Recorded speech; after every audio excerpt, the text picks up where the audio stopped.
अस्सलाम वालेकुम dear students. आज के टॉपिक में हम बात करेंगे इनर्शिया के बारे में। ये फिज़िक्स की ग्रेड 9 का केपी गवर्नमेंट का टेक्स्ट बुक है। हम यूनिट नंबर 3 स्टार्ट कर चुके थे डायनामिक्स का। पिछले लेक्चर में हमने डिटेल से बात की Newton first law of motion की, जिसमें हमने रेस्ट और मोशन की बात की कि एक बॉडी जो है वो रेस्ट में रहेगा या इट कंटिन्यू करेगा अपना जो यूनिफॉर्म मोशन है टेल उस पर एक्सटर्नल फोर्स अप्लाई ना हो। तो ये लॉ समहाउ रिलेटेड है इनर्शिया के हवाले से। तो इनर्शिया क्या है? इनर्शिया में आप लोगों को बता दूं कि जो ऑब्जेक्ट का इंटरनल मास होता है उस पर डिपेंड करता है। इनर्शिया जो है एक ऑब्जेक्ट का उतना ज़्यादा होगा जब जितना उसका मास ज़्यादा होगा। मतलब एक बड़ा ऑब्जेक्ट है, एक बड़ी चीज़ है, तो उस पर इनर्शिया उसका इनर्शिया क्या होगा? उसका इनर्शिया ज़्यादा होगा। दूसरी तरफ अगर एक छोटी चीज़ है, मतलब ये हमारे साथ बॉल हो गया या चेयर हो गया, तो इसका इनर्शिया क्या होगा? ये कम होगा। आगे इसका एग्जांपल्स भी हम देखेंगे, इनर्शिया को रिलेट करेंगे हम फर्स्ट लॉ ऑफ न्यूटन के साथ। वो सारा सब कुछ डिटेल जो है यहाँ पे गिवन है, तो वो उस चल कर देखते हैं और उसका डिटेल और उसका कंसेप्ट समझने की कोशिश करते हैं। इनर्शिया क्या है? A greater net force is required to change the velocity of some objects than others. कुछ ऑब्जेक्ट्स का वेलोसिटी चेंज करने में मतलब हम चेंज इन वेलोसिटी लाते हैं। फर्स्ट लॉ ऑफ न्यूटन क्या बोलता है कि एक ऑब्जेक्ट जो है यूनिफॉर्म वेलोसिटी के साथ मोशन करेगा अगर एक्सटर्नल फोर्स ना हो, तो उसके वेलोसिटी में चेंज मतलब उसमें एक्सेलरेशन जनरेट करने के लिए हमें क्या चाहिए? नेट फोर्स चाहिए। तो अब कुछ ऑब्जेक्ट्स के लिए थोड़ा फोर्स चाहिए, जाहिर सी बात है, हमारी कॉमन ऑब्जर्वेशंस की बात है। और कुछ ऑब्जेक्ट्स के लिए हमें कम फोर्स चाहिए ताकि उसका हम वेलोसिटी चेंज कर सके। For instant a net force that is just enough to move a car will cause only a small change in a motion of a truck.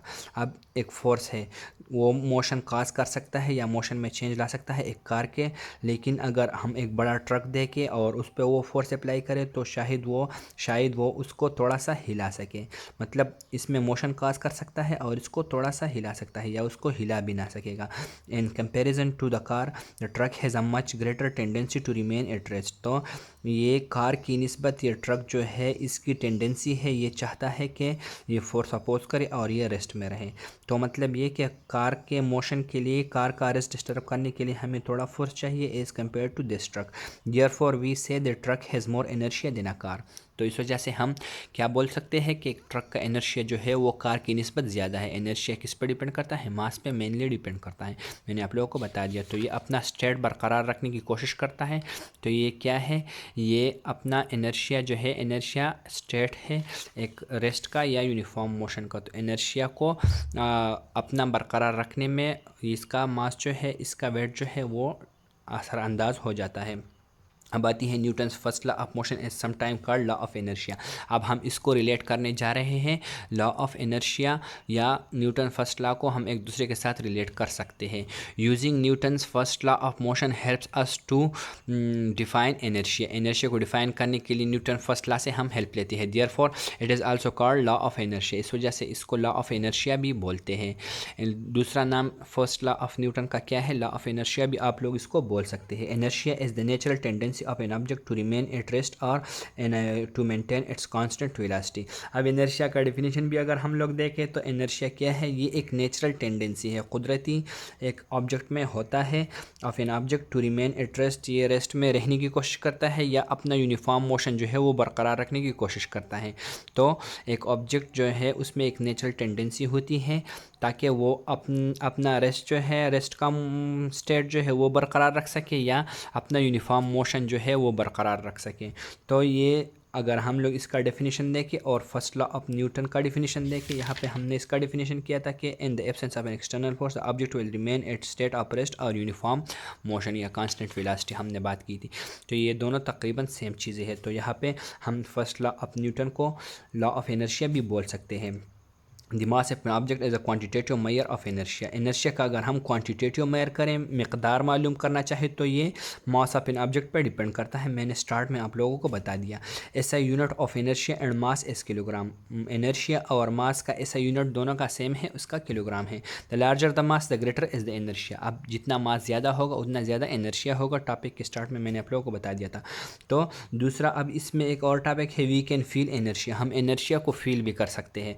तो इसके एक दो कंडीशन यहाँ पे डिस्कस किए गए हैं। आप लोगों ने रियल लाइफ में भी आप ऑब्जर्वेशन किया होगा कि when we are moving in a car, जब हम कार में मोशन कर रहे हैं, we can feel the effect of our own energy. हम अपना खुद का एनर्शिया भी फील कर सकते हैं। मतलब किस तरह से?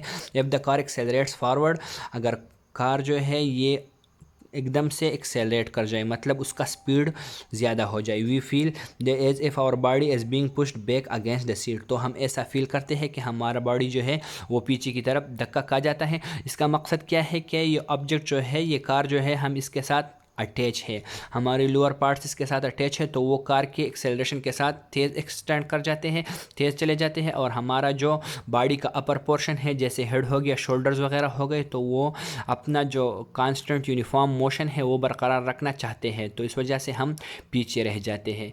तो ये इस वजह से कि ये इनर्शिया है। इनर्शिया क्या है? ये अपना स्टेट बरकरार रखने की कोशिश करता है। तो because our body resist the increase in speed, गाड़ी का स्पीड इंक्रीज कर जाता है, तो हमारी बॉडी जो है इसको रेजिस्ट करने की कोशिश करता है, जो कि हमारे साथ नेचुरल टेंडेंसी है।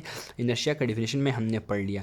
If the car turns a corner, अब अगर कार एक कॉर्नर की तरफ मोड़ना चाहे तो इसमें क्या होता है? We feel if our body is being pushed against the door, तो हम ऐसा फील करते हैं कि हमारी बॉडी जो है डोर के साथ लग जाता है।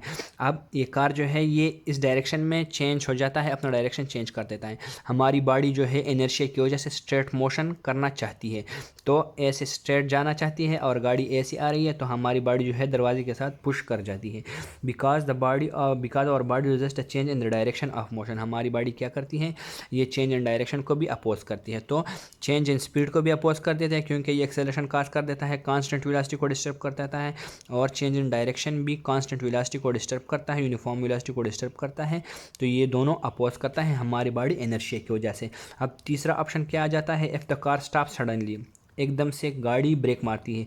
We feel as of our body is being pushed forward, तो हम ऐसा धक्का खा जाते हैं जैसे आगे की तरफ हम गिर जाते हैं एकदम से। आप लोगों ने ऑब्जर्व किया होगा, जब गाड़ी एकदम से रुक जाती है तो हमारा सर जो है और शोल्डर्स वगैरह जो है ये किस तरह से आगे की तरफ बेंड कर जाते हैं। तो इसको अगर देखें तो ये भी इनर्शिया की वजह से है।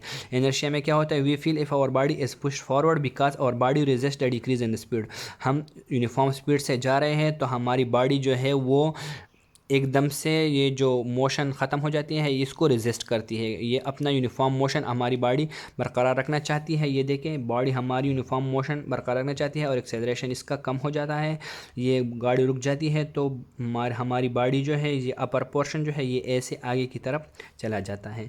Because our body resist decrease in the speed, therefore these situations are shown in the figure 3.4। 3.4 में ये सारे सिचुएशंस दिखाए गए हैं। Where a motorist feels the effects of changing acceleration, acceleration में जो चेंजेस आ जाते हैं वो मोटरिस्ट फील कर लेता है। तो ये मुख्तलिफ तरह के जो इनर्शिया से रिलेटेड थे, ये हमने पढ़ लिए कि इनर्शिया क्या है। इनर्शिया को हमने न्यूटन्स फर्स्ट लॉ के साथ भी रिलेट किया, फिर हमने इनर्शिया की डिटेल भी पढ़ी, और इनर्शिया है क्या चीज़, क्वांटिटेटिव मेजर ऑफ मास है, ये सारी चीज़ें, उसका यूनिट क्या है, ये हमने इस टॉपिक में डिस्कस किए। तो आप स्टूडेंट से एक रिक्वेस्ट है कि आप लोग हमारे चैनल पे नए हो तो सब्सक्राइब कर लीजिएगा, बेल आइकन को दबाइएगा, और आप लोगों के जो भी क्वेश्चन हो मुझसे कमेंट सेक्शन में पूछ सकते हैं। इंशाल्लाह वीडियो को लाइक करना ज़रूर कीजिए, वीडियो को लाइक ज़रूर कीजिए, और इंशाल्लाह हम अपने नेक्स्ट टॉपिक में बात करेंगे Newton second law of motion के बारे में डिटेल से।